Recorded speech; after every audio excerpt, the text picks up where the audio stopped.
Hey there, welcome back to Creepy Encounters. Please like and subscribe to the channel if you enjoy the videos.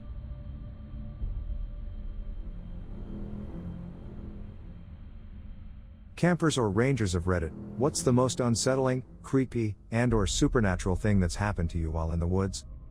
My family used to camp in Algonquin Park in Ontario when I was a kid. We used to do a lot of the day hikes with our dog. The dog was a crazy runner, and would run up and down the trail, back and forth between my parents and my brother and me. This one trail ended at a lookout. My brother and I stopped to take in the view, and my dog arrived, seconds later, traveling at full speed. He attempted to apply the brakes, but the momentum carried him right over the edge. We freaked out. Our dog had just gone over a cliff, and it was a good 50 or 60 foot drop. I ventured over to the edge to look. My dog had somehow landed on the one ledge that sat about 10 feet down. Shit, now what? Any movement, and my dog would fall the rest of the way down. It was a sheer face and no way to get down. Out of the blue, from the trail behind, appears a hiker with full climbing gear. Algonquin is not an area known for a lot of climbing. I've never seen anyone before or since with gear on that trail. This guy belayed down, rescued my dog, packed up and left. He didn't even stick around long enough to get his name. To all intents and purposes, he just returned to the trail and vanished. When I was about 18, me and some friends took a road trip about 7 hours or so down to the Apalachicola National Forest near Tallahassee, FL. We were going to do a little car camping, drink a few ice-cold natty lights. You know, 18-year-old stuff. As such, we didn't want to be bothered by any park rangers, so we drove way deep into the woods. Got there, set up camp, had said natty lights, and me and a guy decided to go do a little exploring. So we walked about 100 yards from our site back to the main road, saw another path directly across from us, and started walking. Immediately we started seeing signs that someone had lived there for a while. Big bags of trash, stuff like that. Should have been a huge red flag to turn around. But you know, 18. Nothing could hurt us. So we get to this campsite of an older white guy living out of his van. Clotheslines strung up, coolers placed around it, and a big gorgeous dog. I think maybe a golden retriever. We tried to back out, but he saw us and started talking.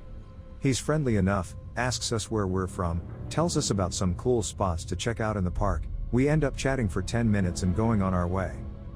I kept thinking to myself how odd it was that he gave directions in steps, not yards or miles. Guy always seemed to be off balance. Not stumbling drunk, but like he was walking on a balance beam, swaying side to side. Oh, and he was super excited to talk about national parks and forests where we were from. Okay. Camping part over.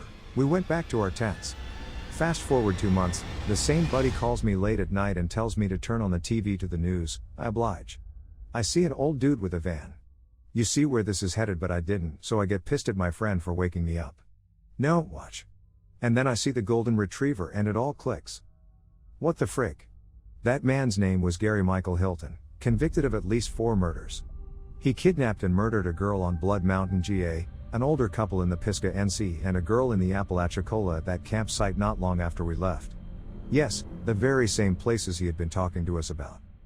Obviously we call the cops, they put us in touch with the FBI, F is for Florida, and we get flown down to take investigators to the campsite.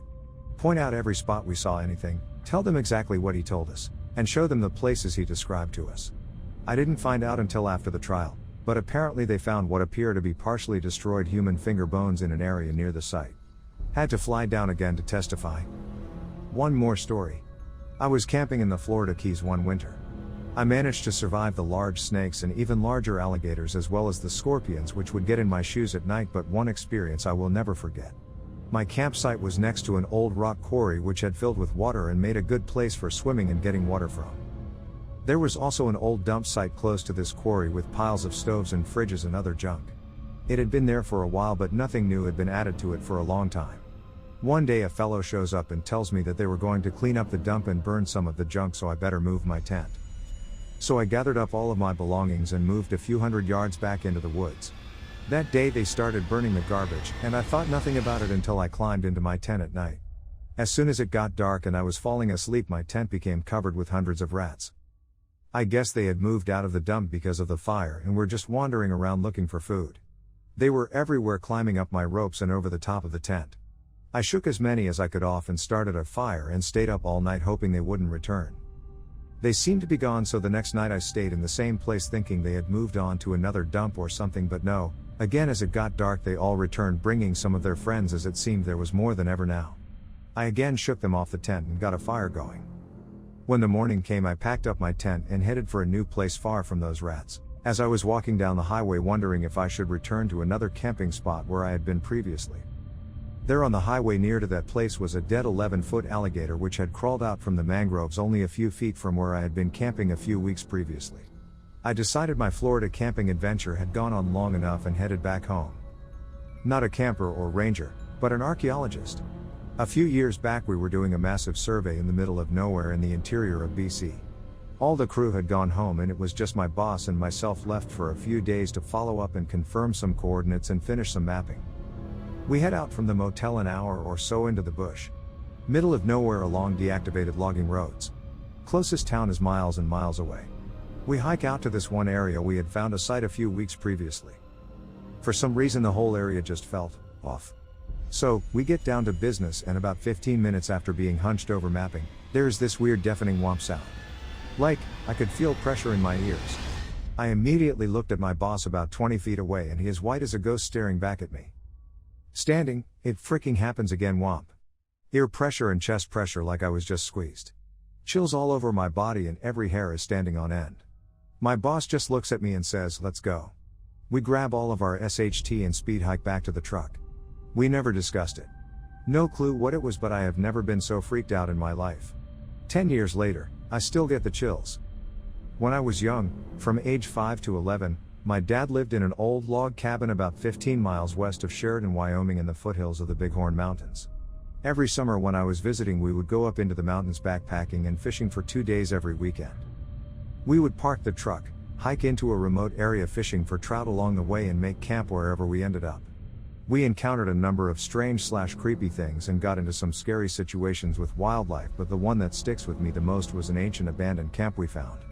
We were hiking down a very steep slope to get to an area of a creek that had been dammed up by beavers, hoping to catch some big trout. I had climbed out on a rock ledge and was looking for a way down when I saw the stock and action of an old rusty rifle sticking out of a tree, where the tree had grown around the barrel years before, about 10 above the ground. Dad and I climbed down to check it out and we found a small cave at the base of the rock formation, only about 12 deep, which would make a nice natural shelter but a really terrible place to set up a long-term camp. Inside we found a bunch of really old stuff, 3 heavy gauge unopened cans of food, an old cast iron pot that had holes rusted all the way through it, a crusty old saddle and bridle set, and a very deteriorated heavy wool blanket rolled up and tied with a leather belt. When we unwrapped the blanket we found several personal items including a rusty old cap and ball black powder revolver, a leather satchel with lead pistol shot, a powder horn with no black powder in it, tarnished old cartridges, presumably for the rifle in the tree, a straight razor, and most unsettling was a shirt with holes in it and over half of it stained with dried blood. As we stood there thinking about what all of this meant, it occurred to me how remote this place was even at that time. It was July of 1985, and the fact that whoever owned that shirt had been very seriously injured, stuck on a steep slope in the middle of absolutely nowhere. I got serious chills down my spine. The only thing that somewhat dated this fateful campsite was the pistol and the rifle, both of which were made sometime in the 1870s according to my father. There's no way to ever know what happened to the man who owned all this stuff, but the fact that he or someone he knew was obviously shot twice with either a gun or arrows, and all his belongings were sitting right where he left them possibly 100 years later, it was highly unlikely he left that alive. Discovering what amounts to a 100-year-old crime scene in the very remote wilderness kinda gave me the creeps.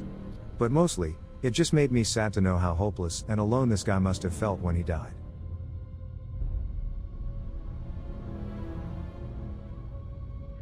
I hope you enjoyed the video. Please like and subscribe for more real-life creepy encounters around the world.